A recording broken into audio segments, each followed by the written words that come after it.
Social media पर जैन समाज के सबसे लोकप्रिय जन जन के दिलों में बहरने वाले, आपके मन को छाने वाले चैनल महालक्ष्मी की ओर से शुक्रवार रात्रि 8 बजे पावन दिन ज्येष्ठ चतुर्थी हमारे 15वें तीर्थंकर श्री धर्मनाथ जी के मोक्ष कल्याण की जय जय जय के साथ आप सभी को सादर जय जिनेन्द्र।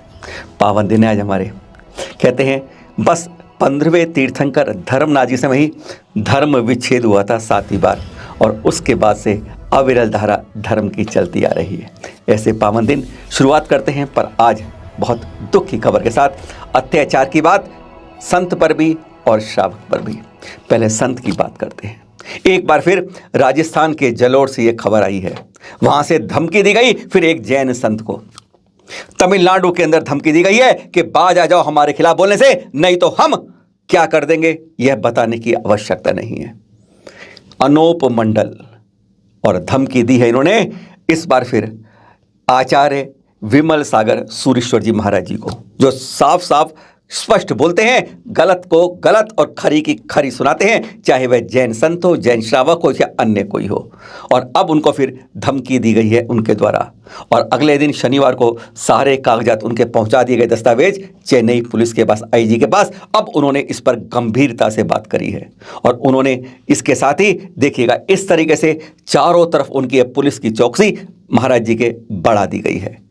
यानी जो पैर फैलते थे आवाज बोलती राजस्थान में, अब तमिलनाडु में आकर यानी उनके पैर के यहां भी परस गए हैं। अब हम लोगों को सावधान होना होगा, और सबसे अपील, अगर तमिलनाडु आसपास कोई आप देखते हैं इस तरह के फर्जी मंडल कोई आदमी, तो तुरंत पुलिस को सूचित करिए, जानकारी दीजिए, आपका नाम गोपनीय रखा जाएगा। और तुरंत का इस समय तमिलनाडु पुलिस पूरी तरह से चौकस है।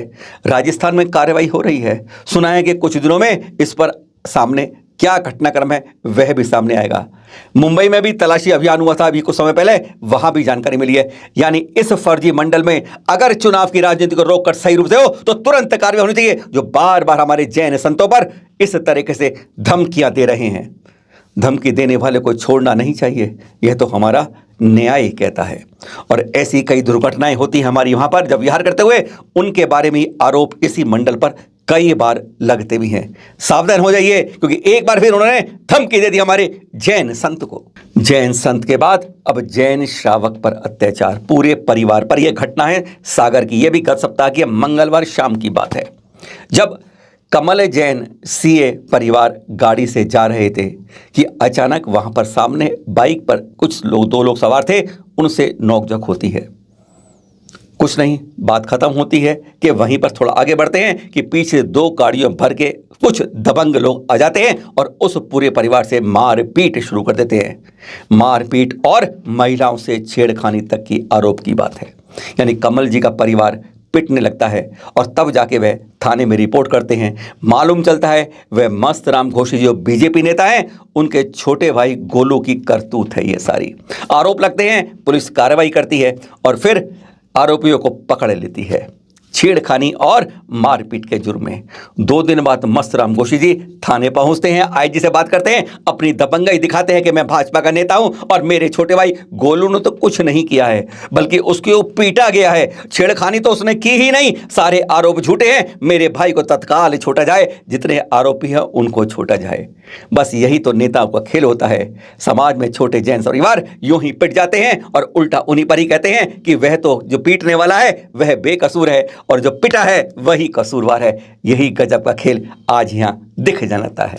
और जाते जाते एक तस्वीर और, यह देखिए, तिजारा के अंदर आजकल बहुत तेज गर्मी, मई जून जुलाई एकदम तप जाती है जब। और तीर्थों में क्या होता है, लोग दोपहर को आते हैं, 10, 11, 12 बजे आते हैं, तब ऐसे संगमरमर के मार्बल के फर्शों पर चलना मुश्किल हो जाता है। बस इसी तरीके देखिए, इस तरीके से यह पेंट कर दिया जाता है, जिसके ऊपर चलने से वहाँ का तापमान 15 डिग्री तक नीचे हो जाता है। यानी अगर पत्थर 50 डिग्री पर तप रहा है तो वह 35 डिग्री तक आ जाता है। और इस तरीके से बाकायदा नगर तिजारा में ऐसा किया गया है।